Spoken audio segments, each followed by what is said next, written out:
Thank you.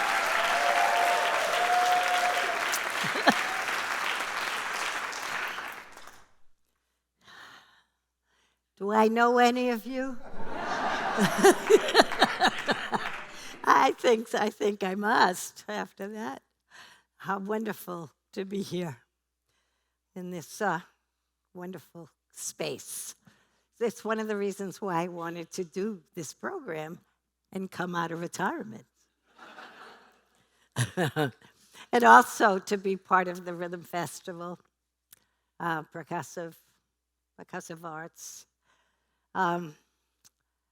So I would like to speak a little bit about the film, yeah? It's called the White Buffalo Suite, in case you wondered. And it was performed as part of a long work called The American Landscape. And it was a combination of Hoagy Carmichael's music and a lot of a cappella and my music. Very much about the creatures and the people of our country. And the American Tap Dance Orchestra began in 1986 on the 4th of July at the Statue of Liberty Festival out in the hot sun, 107 degrees, I think it was. A lot of ambulances going by. But it was, and also the masks and the prints were a big part of that. And they were created by Jebba Baum, who I think is actually here tonight. Yeah.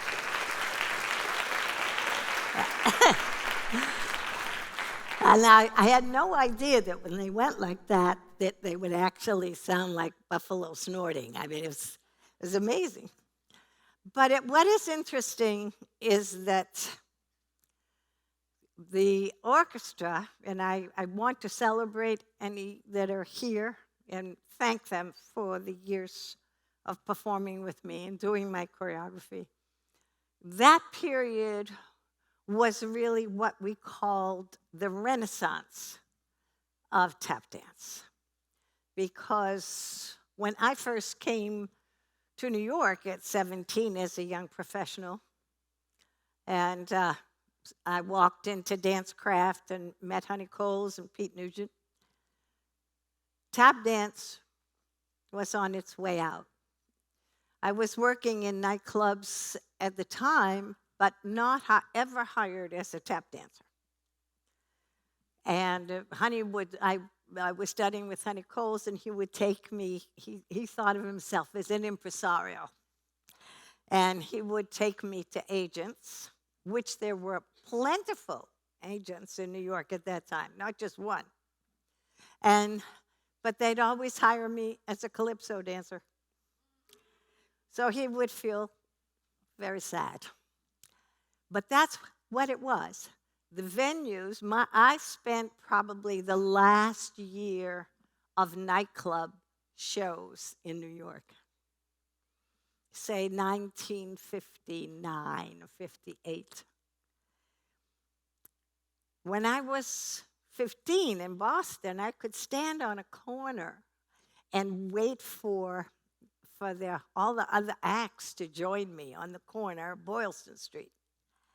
And we'd wait to be picked up. So there was a dog act, there was a juggler, there was a ventriloquist, there was always a stripper, always, and of course a song and dance act, and just a dance act. So it was busy. We worked every weekend, all the clubs are out. And then it ended. And as did the music halls, So it was a passage. And I passed on to fortunately had another form. I passed on to Afro-Cuban and Calypso. And then that died. It only lasted, what, a year or two? And then I went into the avant-garde. I'm a shapeshifter. And if I hadn't done those years in the avant-garde where we deconstructed everything. In fact, the first thing the musician told me, the composer that I work with, was rhythm is dead. So, no rhythm. And also, you couldn't plan anything. You had to arrive naked in your mind, with a naked mind. But I would cheat sometimes. I'd have a little suitcase, and I'd bring things like rope. One time I brought a wagon wheel, and it was so big, I wheeled it down a church because we worked in churches, and I was doing a layout with the wagon wheel as I was playing the seductresses of the Bible. And then I couldn't get up.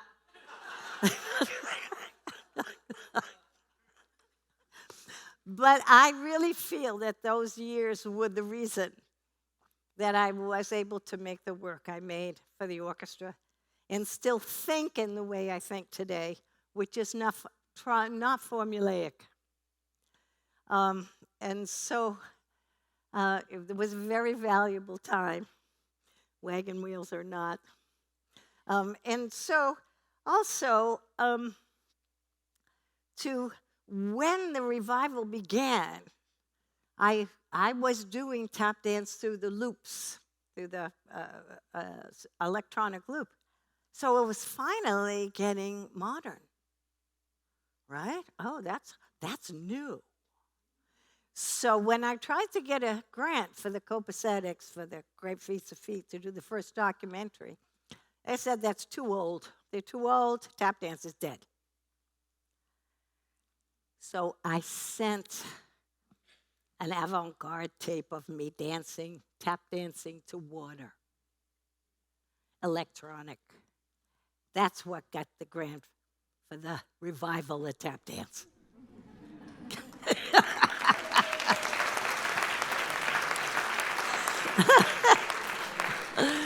You know, you have to go around things and somehow not take no for an answer, right? So anyway, look at what's happened.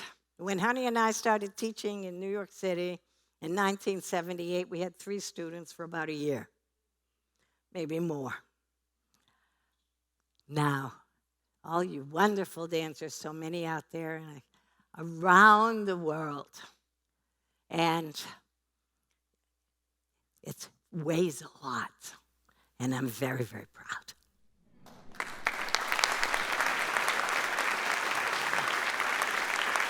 Yes. Yeah. So tonight, I would like to bring on the cast for this evening, and I will start with a musician. It's the first time I've worked with him on accordion and piano, Ben Rosenblum. Yeah.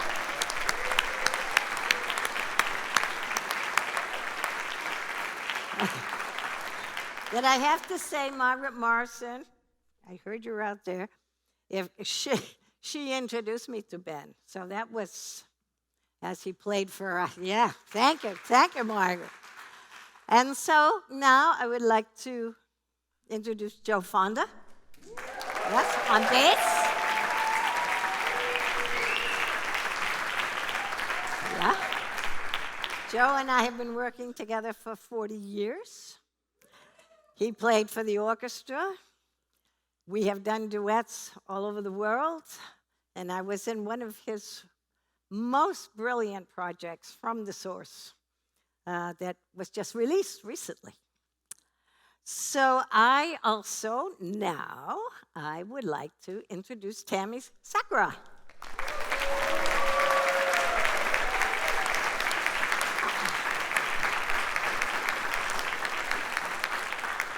And Tamii and I go back very far. She was quite young in the TCYE doing, and I will not forget because she stood out in a piece of mine called Flying Turtles. And she just flew. And I'll never forget it. When somebody does your work to the fullest possible way they possibly can, you don't forget them. Thank you, Tamii.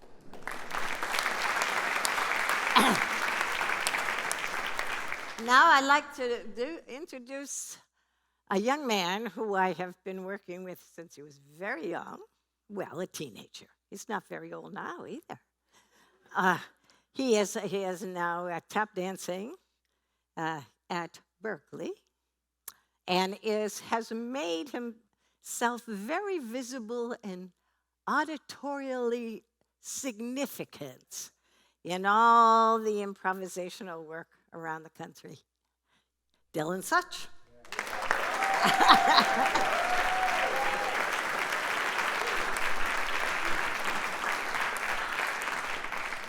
So it's been a wonderful mentorship between he and I.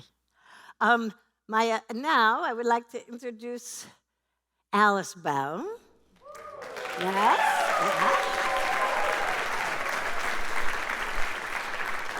Alice started working with me when she was about 12 or 13. We did our first concert with Claudia, was in our little trio. And we've done other concerts. And she helps me. She has worked as my dance captain a lot. And she lives very near me. She's my granddaughter.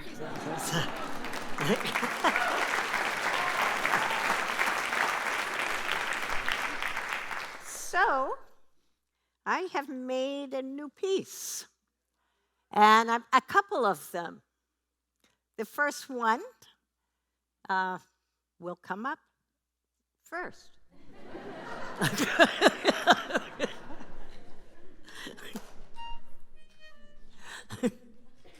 That was good.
Tony Waag.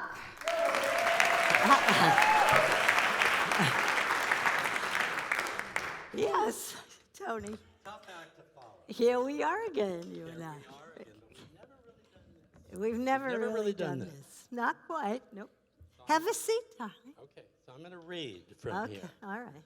So it's an honor to sit here with dancer, singer, composer, musician, potter, writer, director, and choreographer Brenda Bufalino. A living legend, the Martha Graham of tap dance. I stole that from Josh. I call her the queen of the segues. And she's my mentor, and as Brenda told me one day, my tormentor. But also a mentor to hundreds of tap dancers throughout her career and around the world. It's amazing. Yes. So Brenda, this is a rare moment to talk to you about your choreography and share with this audience how it might come about. Your work, or, you know, how do you even begin? How do you approach a new work? Wow. It's usually from an idea. It's usually from an idea. In this case, the big work we're going to be doing soon. Well, I'll talk about the first one. Okay. So I've been practicing that piece on the concertina, as my granddaughters will tell you endlessly. And I wrote it particularly for the concertina because concertina is usually a folk instrument, and I play it more or less as a classical instrument because it's English. It's the English concertina. But I don't like chords on it, so I wrote this with lines in a kind of sonata form. And so I timidly brought it to Joe and Ben. Okay. And I said, well, what do you think of this? You know? And then I said, I think it's Latin, but I'm not sure which. And then the accordion, here's the accordion. So he said, it's a tango. I think it's a tango. So the tango was born from a line of music. That little piece was born from a line of music. And because of the single line of it and how it develops and how it goes, I said, boy, this would really sound good with the vocal and the violin. And there they are. And there they are. How I always have used, whoever I'm working with, I really try to do what they do best, right? To bring out what they have. And it inspires me, as the orchestra did. The orchestra inspired me. Everybody was different, right? I'm not a kind of choreographer that likes everybody to look the same or be the same. I have always used a particular word called equilibration of vibration. So rather than have everybody arms and everything the same, just blend. But the feet must be perfect. Yeah, we know. We were there. Yeah. But in terms of the second piece, that second piece was more. I have fussed with this piece by Charles Mingus, Meditation on Integration. I have done different, very short versions, right, as experiments. And I said, this time, if I'm going to do the Guggenheim, let me finally go for that. So in terms of the ideas, it was the whole year I was writing, because I think of myself more now as a literary person, really, since I'm retired. So, I kept dealing with strings. You know, I came into the world on a string. And the string got twisted. And the string got caught. And sometimes the string got unstuck. And then pretty soon, I'm all involved with the Gordian knot. And I don't know why the Gordian knot came to me. I have no idea. Because that's a knot that can't be broken. And the only one who could break it was Alexander the Great with a slash of his sword. Then came the Möbius loop. And very much the idea of the outside of this loop that goes on through eternity, the outside suddenly turns inside. So it's a loop that's both outside and inside.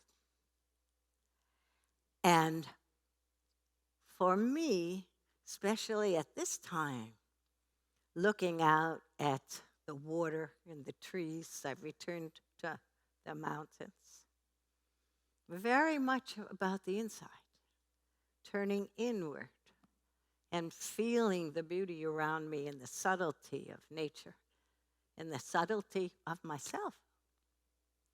And then here I am, outside, right? So this continuum that we all are on of the inside, who we are, and who we go as in the world. Now, Mingus's music is meditation on integration. It's a meditation. Also, he brings many ideas into one. And so it is like a loop. I decided to take that with his genius, because he has been my inspiration for, I think I've done a whole evening's work with Mingus. Sure you have.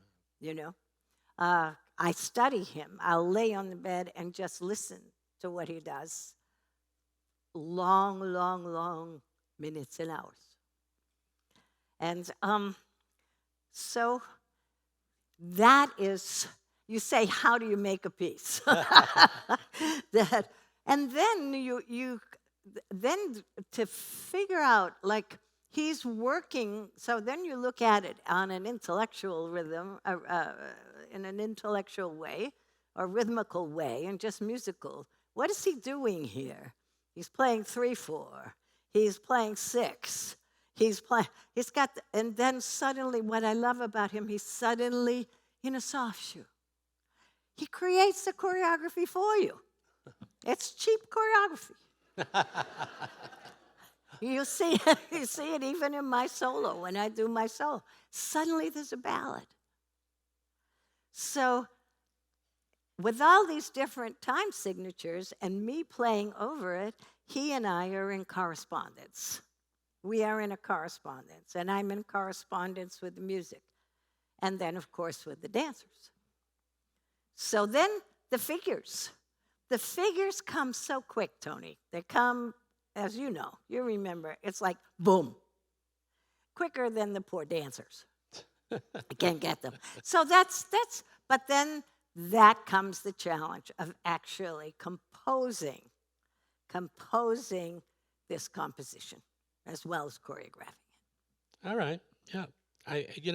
It's very hard for me because I have so many things to say, and I want certain people or this audience to understand that if they don't know, for God knows what reason why they wouldn't know about your career, and to remind the younger generation of professionals, I would say your major contributions to the development of this form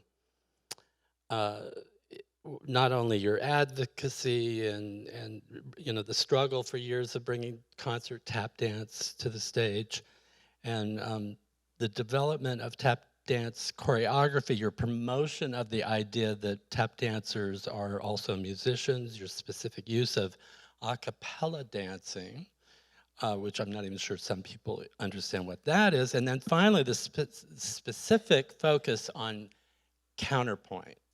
These are things that, we saw that in the clip of the White Buffalo Suite. So, in simple terms, what is counterpoint? And congratulations, because now all over the world, people are using these themes in their choreography, and some of them don't even know that she's the one. Counterpoint. That is incredible, counterpoint. You were talking about it earlier, and talking about a community of dancers. Maybe you could elaborate on counterpoint a little bit. Well, I mean, a counterpoint, to create a strong counterpoint, you need a very small rhythm. And if I create a figure, a long figure, and a lot of times I'll create a longer figure, okay, what's the short rhythm inside of it? And then I can start to build. And the beauty of counterpoint, because I never quite ever wanted to be, guess what, a rockette. So that's not what I came to New York to do. Well, I did. Yeah, well, but the idea of counterpoint is many rhythms making one. Because that's what you want, or what I want. With a good counterpoint, they blend until one is made. So I look at it as peace in the world. I look at it as how we live. It's a truth to me, counterpoint. I mean, even what I'm doing with the band, what I'm doing with the other dancers, what I'm doing with you here, what you're there. We are creating a counterpoint. So, but it's a challenge. And to really create counterpoints, I always thought that if I did a really good one, I'd take the roof off a building. But it hasn't happened yet. Frank? So after this incredibly long career of performing and teaching and sharing your gift with the rest of the world and thousands of students from all over, and I'm sure everybody up until this point was waiting for this moment in anticipation of what you were going to be doing next. Right? After so. all of that, did you not feel a little pressure? Yes. Indeed, I did. Making a new work at this late age is it affects your nervous system. But the thing is that I love this building. I would come and I would see Caleb and I would see Leo. I love that building. My father was a builder, and he promised me a circular home. But he died before he could make it. So I do want to, you haven't brought it up, but it's important for me to say about this mentorship. And that first piece, because I didn't say this, and it's important, that you notice that I'm usually a 10-chorus dancer and creator. But Honey Coles and I argued for my entire life, or his entire life that we were together. You can say everything you want to say in one chorus. And, now I think it was right. No laughing. So that dance at the beginning is a one-chorus dance. You know, I really tried, okay, how can I make a one chorus dance? That's the hardest thing to do, to make a one chorus dance. Yeah, and say everything And you say wanna everything you want to say. Well, so since you mentioned Honey, let's talk a little bit more about Charles Honeycombs and the Copacetics in terms of their influences on your work. I happen to have seen this show already, and I know that there's remnants of even Honey's choreography redone and reinvented and reworked, and it reminds me that that's what you've been doing. You've been playing, and you've been experimenting and sharing all of this legacy, and so beautifully that you've managed throughout your career to cross all these different genres. I mean, the stage world, the concert stage, I mean, the commercial even world, the Afro-Cuban world, the avant-garde, the jazz rhythm tap. How in the world have you managed to juggle all of that, create new work, brilliant new work, and yet still focus and pay attention and homage to the legacy of tap dance? You've managed to do it all simultaneously, and I've always wondered how you've been able to do that. Well, I don't forget anything. I don't. I really don't. When I met the Copacetics, I was 17. And I would jam with them. I would do, I thought I was very, very good. And then when I did the documentary on them, and they came up to the country, because tap dance people were interested in tap dance again. I said, they have to see my teacher. They have to see my teacher. If you think I'm good, you have to see Honeycombs. So Honey came up and he brought the guys, and so I was filming them all the time. I had the first porta pack, and I thought they were improvising all the time. They weren't. They weren't improvising. They were reconstructing. They'd just taken their, and not only that, they didn't value improvisation, especially on the stage. They said we would not go on the stage and improvise until bebop. And they didn't like bebop. I liked bebop. So I watched them, and I'd always improvise because that's what everybody does. I'm a jazz artist. I'm an improviser. And then I went 180 degrees in the other direction and began to compose. Because, as Honey said, when he wanted the orchestra, if you remember, you and he forced me into doing that. I had 3 companies, I'd had enough. People always forcing me into doing things. And he wanted tap dance to live on. And he said it cannot live on without material. Why can't we be like the ballet that has works? Like Alvin Ailey, there are works that can be put forward and can carry on, and the form will not die. The form can't live and die on improvisation because it's gone. So I heard that very strong. I really heard that, and I carry that on. I carry that on as a real wish for people to do work, to actually make work.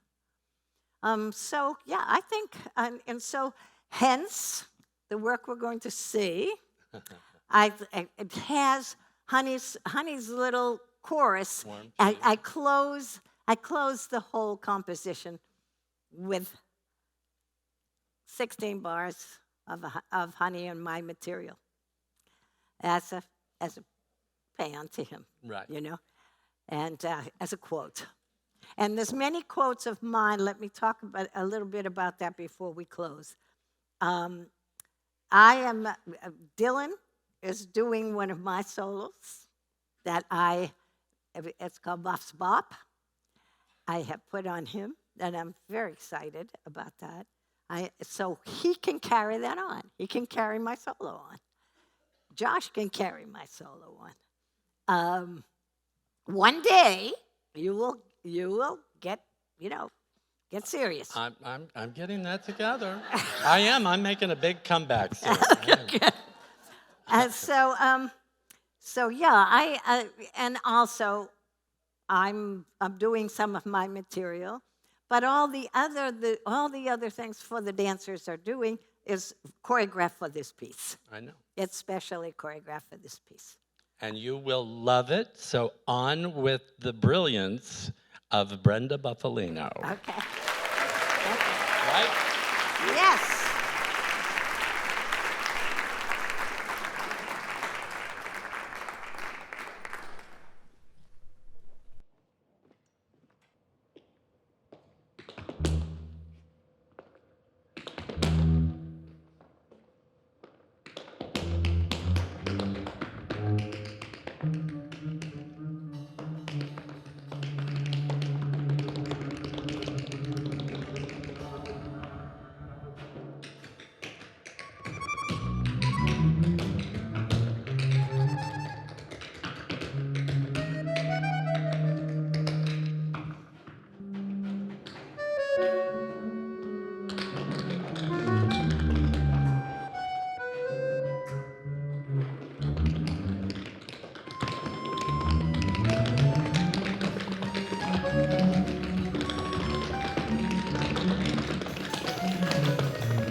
My mind's on Mingus.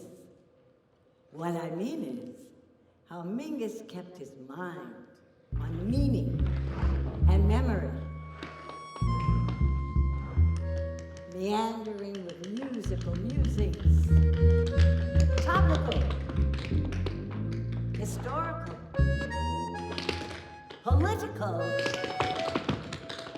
gathering visceral, primal, and intellectual rhythms up inside his giant female form of a contrabass. Exploding with creative expositions, diatribes, and lullabies. Not against using his husky voice to comment on what his music meant by playing 5 against 2.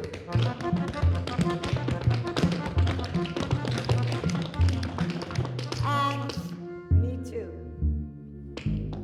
Keeping time, making rhymes, keeps my mind on meaning and memory, and that keeps my mind on Mingus, too.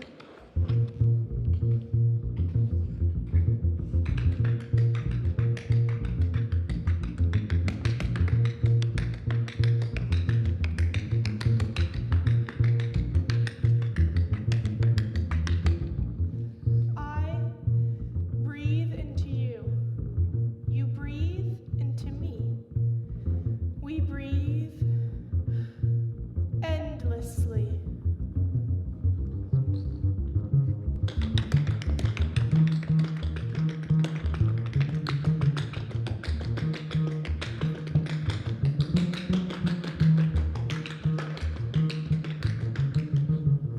I see? I see the me who sees, and the ones who see me.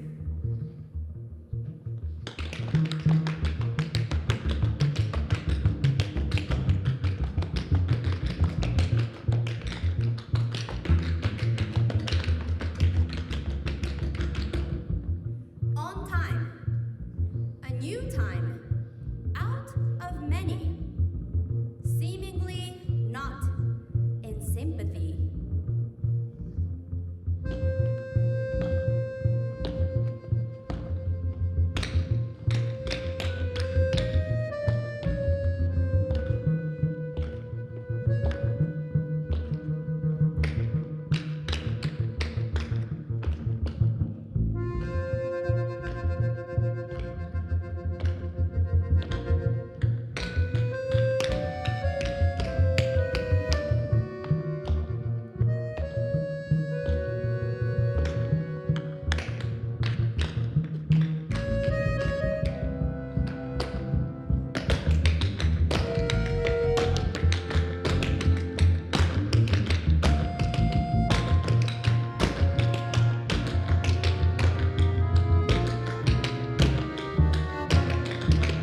Kathleen.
Thank you.